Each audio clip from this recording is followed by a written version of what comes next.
May malaki ka bang pangarap kapayatot? As in big, as in universe, as in moon? So, comment mo naman dyan sa baba kapayatot kung ano yung malaking pangarap mo na yun. Ako nga pala si Bro, payat pero nag-workout. At kung isa ka sa mga mapalad na binigyan ng malaking pangarap kapayatot, ay isa lang ang ibig sabihin niyan kapayatot.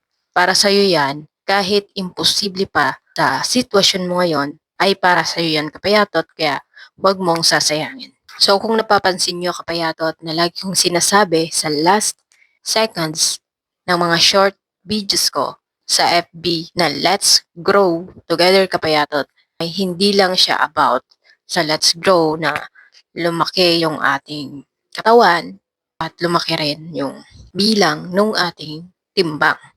Meron pang tatlo na hidden grow about sa let's grow kapayatot. So, ang pangalawa sa Let's Grow Together Kapayatot ay kung paano mag-grow yung heart mo kasabay ng pag-grow ng mga muscles and weight mo kapayatot. Kumbaga, ano yung kaya mong i-share sa mga kapwa natin kapayatot para makatulong sa kanila bilang nag struggle din sila as payat na kagaya mo dati. Gaano ba kalaki yung puso mo para hindi lang i-gatekeep yung na-discover mo sa nagiging journey mo ngayon sa pag-workout kapayaton. Pangatlo ay gaano ba kalaki ang paninindigan mo sa pinaniniwalaan mo kapayatot.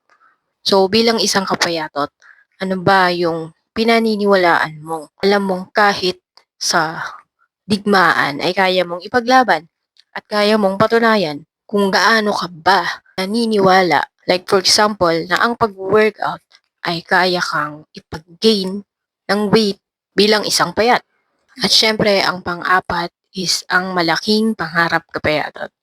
So, kasama sa Payat Fitness Workout Group and sa Let's Grow Together kapayatot, ang malaking pangarap kapayatot. Ano ba ang malaking pangarap mo? Pwede mo siyang i-share sa Payat Fitness Workout Group kapayatot dahil ang isa sa mga pangarap ko about sa Payat Fitness Workout Group ay ang makalikom ng iba't ibang payat na nag-struggle din at problema din sa kapayatan nila at gusto ko ring makita sa group na yon yung iba't ibang kwento nyo, journey nyo, experiences nyo, discoveries nyo kapayatot at yung mga paniniwala nyo, pangarap nyo, at kung gaano kalaki yung puso nyo para tumulong sa kapwa nyo kapayatot in the future. So sa ngayon, isa pa lang naman yung masipag na nagpo-post sa Payat Fitness Workout Group na si Cas Limwell Patag. Isa siyang kapayatot din dati na ngayon ay nagiging ng weight. So ang Payat Fitness Workout Group ay isa lang sa mga malalaki kong pangarap in the future na gusto kong makita na mag-grow para makita ko rin kung ano ba yung kailangan ng mga or mas kailangan ng mga kapayatot in the future at matulungan natin in the future. So, yun ang kapayatot. Kung may pangarap ka is tuparin mo yan kapayatot. Magsimula ka lang sa maliit, sa konti, sa baba. And let's grow together sa Payat Fitness Workout Group kapayatot. Bye!